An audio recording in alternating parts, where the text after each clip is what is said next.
네, 마저 이어서 진행하도록 할게요. 우리 방금 전에 봤었던 그 이야기들과 연결해서 진행을 합니다. 자, 다시 중국의 상황으로 한번 가보죠. 자, 여러분 남북조 시대 우리 방금 봤었죠? 이 남북조 시대의 분열을 종식시키고 중국 대륙과 다시 재통일한 나라가 수나라. 수나라. 보이시죠? 남북조 숲. 589년이었어요. 6세기 끝자락이었죠. 네, 끝났어요. 뭐가 끝났냐? 고구려의 좋은 시절도 끝났죠. 고구려의 좋은 시절도 끝났습니다. 자, 여러분 이 전 시간에 제가 이거는 설명을 깜빡하고 안 드렸는데요. 다 알고 있는 내용이긴 할 거예요. 원래 뒷단원에 나오는 내용인데 제가 한꺼번에 여기서 다 설명을 드렸던 건데 뭐냐면 고구려 백제 신라 삼국이 항쟁을 벌이는 과정 속에서 중국의 정세 변화가 굉장히 중요했어요.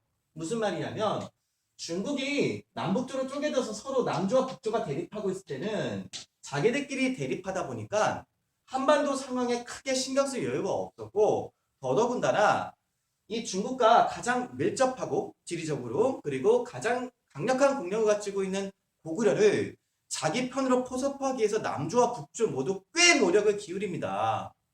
그러니까 고구려가 그러한 점을 이용해서 남조, 북조 모두와 교류하면서 이른바 양다리를 거쳐요. 양다리를 거친다고요.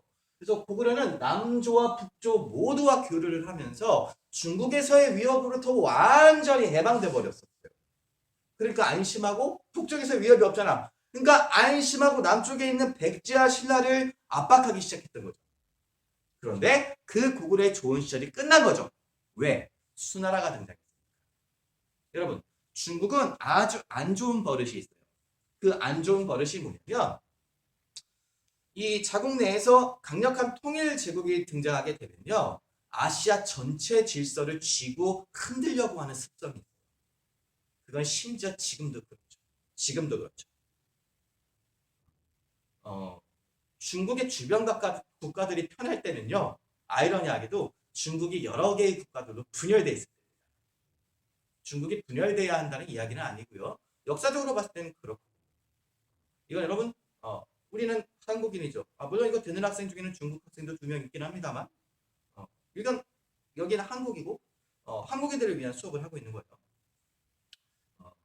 이 주변국들 입장에서 봤을 때 강력한 중국 중원 이 강력한 이 중국의 국가가 등장해서 주변 국가들을 압박하고 계속해서 마찰을 일으키는 것은 상당히 버거운 일이죠. 뭐 그럼에도 불구하고 우리가 중국과 밀접한 사이를 유지해야 되는 건 맞습니다만 피곤하긴 하죠. 근데 아무튼 여기를 한번 계속해서 보자면 그래서 이 부분 여러분 기억을 좀 하실 겁니다. 그래서 백제는 고구려 말고 이제 또 백제와 신라 이야기를 해보자면 백제는 특히 이 남북조 가운데 남조와 많이 교류를 했었죠. 그래서 중국 남조와 교류하면서 그 영향을 받아서 남조 문화의 영향을 받아서 벽돌 무덤이 제작되기도 했잖아요. 기억나시죠? 무령왕릉. 자 그리고 신라는 지리적 위치상 중국과 직접 교류를 하기는 어렵다가 초창기는 고구려를 통해서 이제 교류를 했었죠. 진흥왕 때 한강역을 차지한 이후에는 직접 남북조 모두와 교류했던 것으로 보여요. 그래서 이 이야기들이 우리 바로 전 시간에 했던 그 판서에 그려져 있어요. 그거 잘 봐두시도록 하고 마저 이야기를 정리하도록 할게요. 네, 수가 등장했습니다. 아까도 말했죠. 그래서 수는 어떻게? 중국 중심의 질서 구축을 시도해요. 그래서 가장 강력하고 또 인접했고 그리고 말을 고분고분 듣지 않는 고구려를 침략하죠. 네 차례나. 그리고 그 후유증으로 플러스 대우나 건설로 결국 수는 얼마 못 가서 무너지고 말아요. 당으로 이어지게 되죠. 여러분 이 관계는 진한 관계와 좀 비슷해요. 진나라 한나라. 통일을 어렵게 진나라가 했죠. 그리고 법과 제도 등도 거의 다 정비했어. 근데 그만 망해버리고 그 과실을 달콤한 그 과실을 따서 먹는 것은 한나라였거든요. 땅도 마찬가지. 그래서 여러분 수나라 때 여러 가지 중요한 법령과 제도들이 만들어졌는데요. 그 이야기를 좀 해보자면 여기 좀 나와 있죠. 일단 율령 체제가 정비가 됐어요. 그럼 율령은 다음 단원을 할 건데요. 먼저 말씀을 잠깐 드리자면, 자, 율은 법이요. 형법을 의미해요. 근데 넓게 포괄해서 법. 그 다음에 영은 제도예요. 국가 여러 가지 제도, 관청제도, 관직제도 뭐 이런 것들이 있죠. 그래서 법과 제도, 심플하게 얘기해요. 그런 것들이 정비가 됐는데 그 핵심이 바로 뭐냐? 균전제와 부병제다.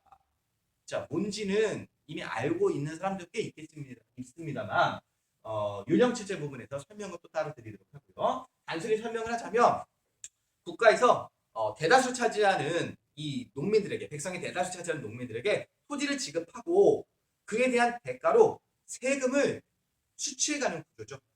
목적은 뭐? 지난 시간에 얘기했잖아. 국가와 이 권력자들의 가장 중요한 관심사는 뭐야? 토지와 백성을 어떻게 통제하고 장악하느냐입니다. 그 과정 속에서 나온 제도들이 되겠고요. 그 밖에 이제 시험을 쳐서 국가를 운영할 인재를 선발하는 과거제가 시행된 것도 바로 수련할 때부터고요. 그리고 남북 시대를 거치면서 중국 경제의 중심으로 성장한 강남과 중국 정치의 중심인 화북 지역을 연결하기 위한 운하도 건설됐죠. 물론 이 두 개가 수나라의 몰락을 가져왔지만 그래서 결국 수나라는 멸망했고 중국들에게 새로운 지배자가 된 것이 바로 당이었죠. 자, 당은 초창기에 국력이 아직 안정되지 않았을 때는 고구려와 우호적인 관계를 이어나가게 됐지만 그건 오래가지 않았어요. 결국 수나라와 마찬가지로 고구려를 공략해 가는데요. 당은 수가 고구려를 공격하다 망한 것을 봤기 때문에 전략을 달리 짰죠. 그래서 고구려를 같이 공격할 협력자를 찾았고요. 때마침 한반도에서 왕따가 되었던 백제와 손잡았다가 동맹국의 뒤통수 쳤잖아요. 왕따가 되었던 신라가 동맹을 제안해서 결국 나당 연합이 결성이 됩니다. 그래서 우리가 알고 있는 대로 660년에 백제를 먼저 멸망시켰고요. 이후 이 백제가 허망하게 망하자 이 백제 부흥 세력과 이 일본이 같이 협력을 해서 백제를 다시 일으키기 위한 백제 부흥 운동을 전개하는데요. 그 과정 속에서 백강에서 전투가 벌어졌죠. 나당 연합군과 백제와 일본 연합군 간의 전투가 있었습니다만 결국 이 나당 연합군의 승리를 끝났죠. 그래서 백제 부흥은 이렇게 물거품이 돼버렸고요. 이후 668년에는 결국 고구려까지 망하면서 결국 백제와 고구려는 끝났고 이제 신라만이 오롯이 남게 되었죠. 애초에 신라와 당의 계약은 이랬죠. 동맹을 체결할 때 신라는 대동강 이남을 갖고 이북은 당나라가 갖는다. 근데 당은 그 계약을 지킬 생각이 없어 보였어요. 고구려 백제 지역뿐만 아니라 한반도 전체를 다 자신의 땅으로 하려는 야욕을 드러냈던 거죠. 그래서 결국 그것을 파악한 신라가 고구려 부흥운동을 지원하는 한편 당과 전면전을 벌이게 되죠. 어디에서? 뭐야? 내소성 기벌포 전투에서 당의 대군을 격파하죠. 그리고 삼국 통일을 완수하게 됩니다. 뭐 잘 아는 이야기가 되고 아무튼 여러분 당은 대동강 이남은 못 먹었지만 아무튼 고구려라고 하는 강력한 적은 사라졌죠. 당 중심의 질서가 구축이 됐어요. 이 당 중심의 질서가 구축이 되다 보니까 당은 주변에 있었던 여러 나라들에게 조공 채권 관계를 요구해요. 조금 이따 이야기를 해볼게요. 조공 채권 관계. 당 중심의 외교 관계를 구축하기 위한 이제 시도였던 거죠. 그래서 여러분 이건 조금 이따 이야기를 한번 해보도록 하고 자 그다음 마저 이야기를 한반도 쪽으로 좀 이어가볼게요. 한반도와 그 만주 지역으로 좀 이어가다 보면 자 고구려가 여러분 결국 나랑연합군에서 멸망했지만 자 이후 고구려 유민들의 끝도 없는 고구려 부흥운동의 결과 30년 뒤에 마침내 고구려 유민들을 중심으로 발해라고 하는 국가가 건설이 되죠. 잘 알고 있겠죠. 대조영이라고 하는 인물이 고구려 유민과 말갈족을 이끌고 건설한 국가가 되겠습니다. 자 그럼 발해는 초창기에는 이 당과 대립했어요. 뭐 당연한 거잖아. 고구려를 계승한 나라인데 고구려 멸망시킨 나라가 누구예요? 당이죠. 그죠? 당과 대립 관계였고 그걸 단적으로 보여주는 사건이 뭐예요? 발해 무왕 때 장문유를 시켜서 당의 산둥반도를 공격하고 자사 이쪽에 지방 산둥반도의 장관이죠. 죽이죠. 네, 그리고 이렇게 강력한 국가였던 당과 밑에 있었던 신라와의 어떤 그런 대결 구도 속에서 당 신라에게 이제 샌드위치 되니까 그러한 외교적 고립을 탈피하고자 북쪽에 있었던 볼궐과 파란색 북쪽에 있었던 여기 있네. 북쪽에 있었던 볼궐과 그리고 바다 건너에 있었던 일본과 상당히 적극적인 교류를 시도하기도 합니다. 하지만 제가 항상 쓰는 표현인데요. 짜장면의 유혹은 달콤하다. 저도 짜장면 굉장히 좋아하는데 짜장면은 우리나라 음식이긴 합니다만 중국의 선진문물은 너무나 매력적이었다. 그래서 결국 이 문학 때부터 친선관계로 결국 전환을 하고 이 문물을 본격적으로 수입하기 시작해요. 그래서 여러분 당의 수비였던 상경성 역시 당의 수비였던 장안성을 이제 모방해서 만든 것이기도 하고 발해 중앙정치도 삼성 육부제도 역시 마찬가지고요. 뭐 다 아는 얘기죠. 그리고 유학생을 적극적으로 파견했고 한국사에서 얘기했다시피 신라에서 당에 파견된 신라 유학생들과 발해 유학생들 간의 그런 경쟁 의식이라든가 뭐 쟁장 사건이라든가 쟁장 사건에 사신간이 일어났던 거고요. 자꾸 한국사 얘기하지 말자. 습관이 돼서 네, 그래서 이렇게 고구려가 멸망한 뒤에 그 뒤를 이어서 발해가 등장했고 남쪽에는 이제 신라가 이제 존재하는 상황. 우리나라 한국사에서 남북국 시대가 되겠죠.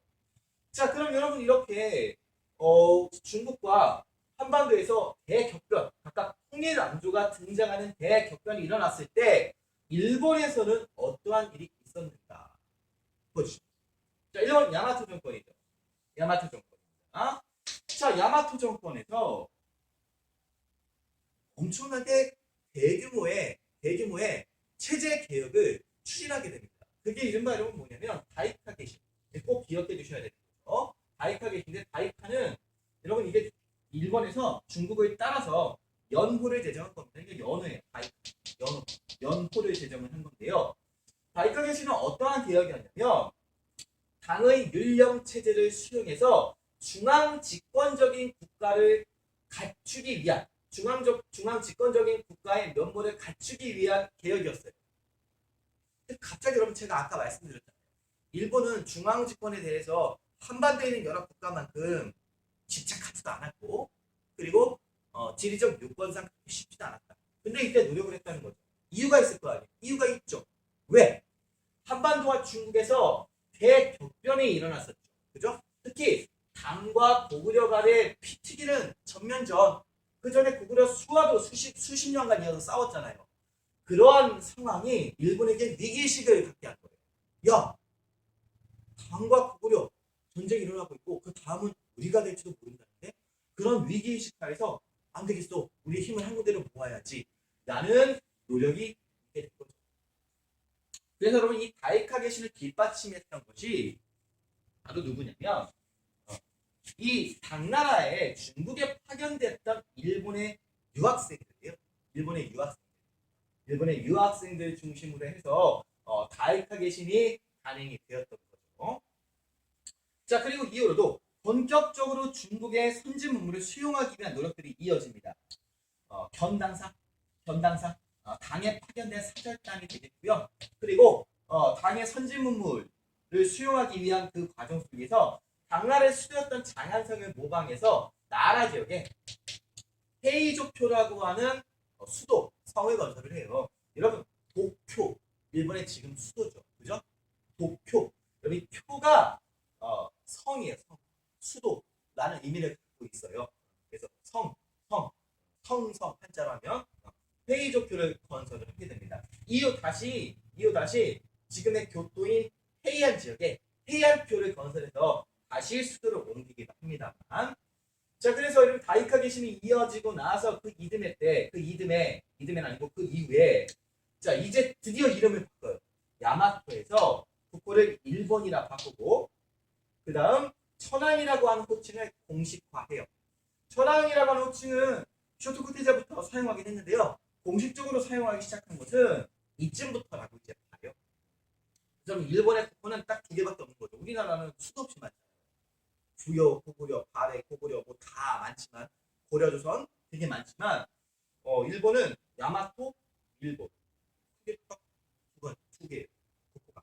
그래서 이때부터 일본이라고 하는 국호를 사용하기 시작했다라는 점입니다. 됐고요. 자, 그래서 일단 여기까지 여러분 인구 이동과 그에 따른 각 지역에서 통일 정권, 강력한 중앙 집권력을 가진 통일 정권의 이야기를 긴 시간 동안 살펴봤어요. 그리고 여러분 이것과 좀 연결해서 그 다음 단원, 여러분 수능 특강 페이지로 따지자면 우리가 지금까지 본 게 3단원 30쪽, 31쪽, 32쪽이고요. 추가적으로 수능 특강 4단원 39쪽에서 40쪽까지를 이거에 같이 이 내용과 같이 붙여서 제가 설명을 하고 있는 거예요. 그래서 수능 특강 4단원 국제관계의 다원화에서 어떤 부분을 설명하고 있는 거냐면 당이라고 하는 이 거대 제국의 등장으로 인해 형성된 당 중심의 동아시아 질서에 대한 이야기를 좀 더 해보려고 해요. 그래서 이 동아시아 여러 나라들이 어떠한 방식으로 관계를 맺고 교류를 했는가에 대한 이야기가 되겠어요. 그럼 여기로 다시 한번 좀 돌아가 보자면요. 아까 좀 전에 봤다시피 당 중심의 질서 구축이 결국 완성됐다고 했었죠. 그래서 주변국에 당은 조공 측공 관계를 요구하면서 압박을 가했어요. 압박을 가했죠. 하지만 여러분 주변 여러 나라들은 이런 당의 요구에 따르기도 했지만 때때론 강력한 자기 나라에 대한 자부심을 바탕으로 자국 중심의 세계관을 보여주기도 했었어요. 그래서 가장 대표적인 게 뭐가 있을까요? 발해는 여러분 역대 왕들이 계속해서 독자적인 연호를 사용했죠. 이난, 대흥 이런 독자적인 연호를 사용했고 신라에서도 법흥왕 때뿐만 아니라 이제 고구려도 독자적인 연호를 사용한 흔적들이 계속해서 찾아지죠. 그리고 여러분 아까도 봤다시피 일본의 쇼토테저가 해 뜨는 곳의 덴노가 해 지는 곳의 천자에게 편지를 보냅니다. 라는 것을 라는 내용의 편지를 보내기도 했었고 또한 바이카라고 하는 연어를 사용하기도 했었죠. 그러한 자국 중심의 철학관도 이 중국 중심의 질서 쪽에서 상당히 많이 등장했다라는 점 좀 기억을 해주셨으면 좋겠고요. 그래서 여러분 이렇게 당나라가 주변국의 조공 책봉을 요구했는데 당과 밀접한 관계를 유지했던 신라와 발해는 이런 조공 책봉 요구를 수용했지만 유목민족의 국가였던 위구르나 토번, 돌궐은 끝까지 수용을 하지 않았어요. 그래서 경제적인 이유로 조공 관계만 맺기도 했었거든요. 그리고 유목민족 국가로서 만만치 않은 군사력을 갖고 있는 당나라 입장에서도 골치가 아픈 그런 나라들이었기 때문에 당은 이들과 군사력 대결을 이어나가기보다는 돌궐과는 군사적 대결을 일으키긴 했습니다만 한번 크게 패배하게 돼요. 그리고 나서 한 고조가 흉노에게 황실의 여자를 바쳤던 것처럼 똑같아요. 당도 황실의 여자를 바쳐요. 여러분 뭐라고 하냐면 기억 좀 해주세요. 화번공주 무슨 뜻이냐? 화이라고 화치. 번은 뭐냐면 오랑캐 의미 변경죠. 오랑캐와 화치를 위해 파견되는 공주라는 뜻이에요. 화번공주를 파견을 했던 거죠. 그래서 이런 부분을 좀 더 이제 설명을 해보자면 그러면 여러분 이렇게 중국 중심의 동아시아 질서 구축은 도대체 어떠한 연원을 가지고 형성이 되었는가 잠깐만 좀 얘기를 하고 오늘 마무리를 지어 볼게요. 자, 일단 여기를 한번 보십시다. 자, 여러분 이렇게 중국 중심의 질서는 어디에 기원을 하고 있냐면 바로 주나라 시절을 기원을 하고 있어요. 무슨 말이냐? 주 시절 봉건제 기억나시죠? 주나라 왕과 제후간의 관계 어떻게 했죠? 주 왕이 제후에게 토지를 하사하고 공토를 하사하고 통치권을 위임했다고 그랬잖아요. 그리고 그에 대한 충성의 대가로 경제 군사적 공납을 바치고 했어요. 그죠? 그게 여러분 확대된 겁니다. 왜? 중국에서 아시아 전체 지역에 영향력을 행사할 만한 거대한 파워를 가진 통일왕조가 등장하면서 중국이 중국 내에서의 이 질서를 아시아 전체에 확대 적용해버린 거예요. 왜? 힘이 있어요. 자, 그래서 자, 여러분 이 주나라가 동아시아로 확대 적용된 겁니다. 중국이 이 개념 이해하시겠죠? 등치가 되는 겁니다. 각각 주가 동아시아에, 주왕이 당나라 황제에게 이렇게 적용이 되는 겁니다. 등치가 되는 겁니다. 자, 그래서 이 당이 주왕의 포지션, 그리고 주변의 국가들, 아래 신라, 일본 등등이 주나라 시절 제후의 포지션에 해당이 되는 거죠. 그래서 이런 거예요, 여러분. 당나라가 주변국에게 마치 주왕이 제후에게 토지를 하사했듯이, 야, 네 지역, 네 지역에서 그래, 네가 왕인 거 인정한다. 너 왕으로 인정. 그걸 뭐라고 하냐면 책봉이다.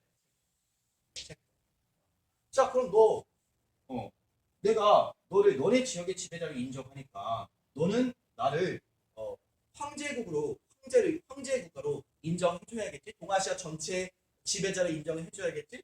응. 그 증거, 그 증거로 이른바 조공을 맞추는 거예요. 조공. 조공. 그래서 여러분 이 조공 채권 관계를 통해서 중국과 주변의 여러 아시아 나라들 간의 관계가 이어지게 돼요. 물론 여러분 여기서 상당히 중요한 점은 이 조공 채권 관계로 이루어진 중국과 중국 주변 나라들 간의 이 관계는 강압적이거나 아니면 여러분 중국이 주변 나라들에게 내정 간섭을 한다거나 이런 관계가 아니었고요. 아무래도 여러분 중국이라고 하는 이 거대하고 강력한 국가가 중심이 돼서 전개됐던 동아시아 지역에서 나타나는 상당히 독특한 외교 질서라고 봐야죠. 아까도 말했다시피 이렇게 중국 중심의 질서가 구축이 되었지만 그 와중 속에서도 계속해서 주변국들이 자국 중심의 천하관을 심심치 않게 내비치게 했으니까. 자, 그래서 우리가 긴 시간 동안 인구 이동과 그에 따른 여러 국가들의 성립, 그리고 결국 어떻게 기결이 됩니까? 통일 국가의 수립으로 결국 기결이 됐죠. 그 결과는 결국 당중심의 질서 구축이었고요. 그리고 당나라와 그 주변의 여러 나라들이 어떠한 관계를 맺고 어떠한 방식으로 이제 외교 관계를 구축해 나가는지까지에 대해서 우리가 살펴봤습니다. 오늘 여기까지 살펴보겠습니다.